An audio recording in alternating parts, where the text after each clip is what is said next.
নমস্কার বন্ধুরা, Indian village food চ্যানেলে আজকে আমি ডিম ভাবার রেসিপি করে দেখাবো। এই ডিম ভাবার রেসিপিটা গরম ভাতের সাথে একদমই জমে যাবে। আর তোমরা যারা ডিম ভাবার রেসিপিটা যদি না করে থাকো, এই আমার রেসিপিটা দেখে তোমরা করে দেখবে, একদম ফাটাফাটি জমে যাবে। তোমরা তো অনেক কিছুই ভাবা করে খেয়ে দেখেছো, মাছ ভাবা, ডিম ভাবা। আজকে আমার তৈরি ডিম ভাবাটা করে খেয়ে দেখো, খুবই ভালো লাগে।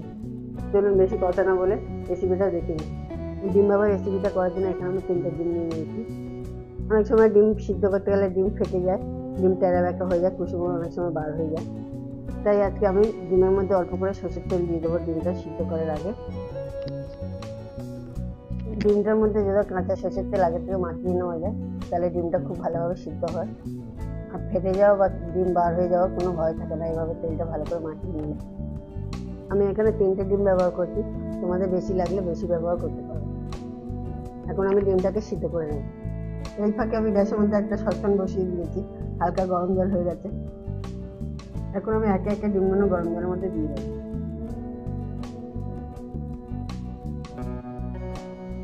এখন ডিমগুলো সিদ্ধ হতে সময় লাগবে, বেশ 6-7 মিনিট ধরে সিদ্ধ করতে হবে।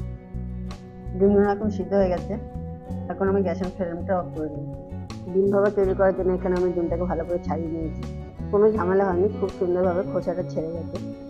এখন আমি সিদ্ধ ডিমটাকে ছাড়িয়ে নিয়েছি, সরিয়ে দেওয়া করে। এই ফাঁকে আমি একটা মিক্সি জার নিয়ে নিয়েছি। প্রথমেই দিয়ে দেবো 25 গ্রাম সাদা সর্ষে, তারপর দিয়ে দেবো 2 চামচ পোস্ত, তারপর দিয়ে দেবো 25 গ্রাম সাদা তিল। তোমাদের যদিও বাড়িতে তিল যদি না থাকে, তোমরা এরপরে নারকেল বাটাও ব্যবহার করতে পারো, তবে তিলটা দিলে টেস্টটা বেশি হবে। দিয়ে দেবো হাফ চামচ নুন স্বাদ মতন, আর দিয়ে দেবো 3টে গোটা কাঁচা লঙ্কা। লঙ্কাটা তোমরা যে যেমন ঝাল করবে সেই অনুযায়ী দেওয়ার চেষ্টা করবে। আর দিয়ে দেবো সামান্য একটু জল। এখন সমস্ত কিছু আমি একটা পেস্ট তৈরি করে দেবো, একটা সিল করে দিয়ে পেস্টটা একটু মিহি করে করবো। মিক্সি জারটা এখন আমি খুলবো। পেস্টটা খুব সুন্দরভাবে করে নিয়েছি, খুব বেশি পাতলাও না আর খুব বেশি মোটাও না, মিডিয়াম সাইজের পেস্টটা তৈরি করে নিয়েছি। এখন আমি পেস্টটাকে সরিয়ে দেবো। এই ফাঁকে আমি একটা ঢাকনাওয়ালা টিফিন কৌটো নিয়ে নিয়েছি। এখন সর্ষে, পোস্ত, তিলের পেস্টটাকে আমি ঢেলে দেবো। সর্ষে, পোস্ত পেস্টটা দেওয়ার পরে এবার আমি ওপর থেকে দিয়ে দেবো দুধ। খুবই সামান্য পরিমাণে দুধ দিয়েছি। আমি এখন সমস্ত কিছু সর্ষে, পোস্ত, তিল, দুধটাকে ভালো করে ফাটিয়ে দিই, যাতে একটার সাথে একটা ভালোভাবে মিশে যায়। আমার সমস্ত কিছু ভালো মতন মিশে গেছে। এখন আমি দিয়ে দেবো ওপর থেকে সামান্য পরিমাণে সর্ষের তেল। সর্ষের তেলটাকেও আমি ভালো করে মিশিয়ে নেবো। আমি এখানে কোনো হলুদের গুঁড়ো ব্যবহার করিনি, তা হচ্ছে তেলের কালার। সাদাটা আর সর্ষের তেলের যে হলুদ কালারটা আছে, দুটো একসাথে মিক্স করলে দেখতে সুন্দর লাগে। দুটো কালারই দেখতে সুন্দর করে ডিমগুলো দিয়ে দেবো। ডিমের গায়ে মশলাগুলো ভালো করে মাখিয়ে দেবো, যাতে একটার সাথে একটা ভালো মতন লেগে যায়।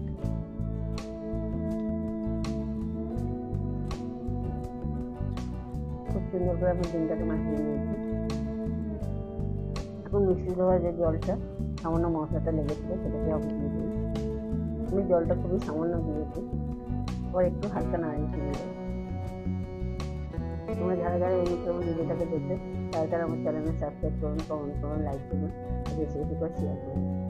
এখন আমি টিফিন কৌটোর ঢাকনা দিয়ে সিল করে দেবো। আর বন্ধুরা, ভাবা করতে গেলে সর্ষের তেলটা একটু বেশি, তাহলেই ঝাঁসটা ভালো লাগে। এর মধ্যে গ্যাসের মধ্যে একটা কড়া বসিয়ে দিয়েছি, কড়াটার মধ্যে জল বসিয়ে দিয়েছি, খুব বেশি জল ব্যবহার করিনি।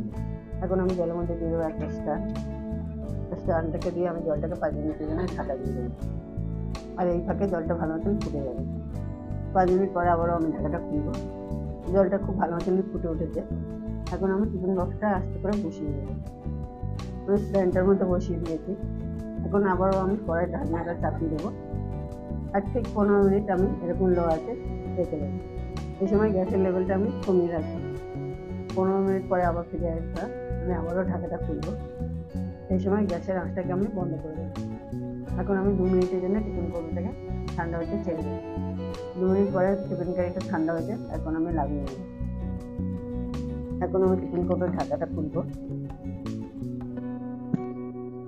খুবই আটকে গেছিলো ঢাকনাটা, দেখতে যেমন নমনীয়, খেতে তার থেকে সুস্বাদু বেশি। দেখতে দেখলেই লোভ লেগে যাবে। এখন আমি সমস্ত কিছু ভালো করে মাখিয়ে নেব। সর্ষে, পোস্ত, তিলটা ভালো মিশে যায়, সাথে দিতেও।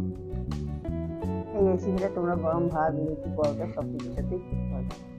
যারা একবারও বানিয়ে খাওনি তারা বাড়িতে একবার হলেও বানিয়ে খেয়ে আঙুল চারটে বাড়তে হবে। এখন আমি ওপর থেকে সামান্য ধনেপাতা কুচি দিয়ে দেবো। এটা সম্পূর্ণ কাঁচা খাবেন, কাঁচা খেলেই ভালো লাগবে। আজকের মতন ভিডিও আমি এখানেই শেষ করছি। সবাই সুস্থ থাকবেন, ভালো থাকবেন। জয় হিন্দ, বন্দে মাতরম। আর ডিম ভাবাটা কেমন হলো কমেন্ট করে জানাবেন। আর এরকম নতুন নতুন ভিডিও পেতে গেলে আমার চ্যানেলে সাবস্ক্রাইব করুন।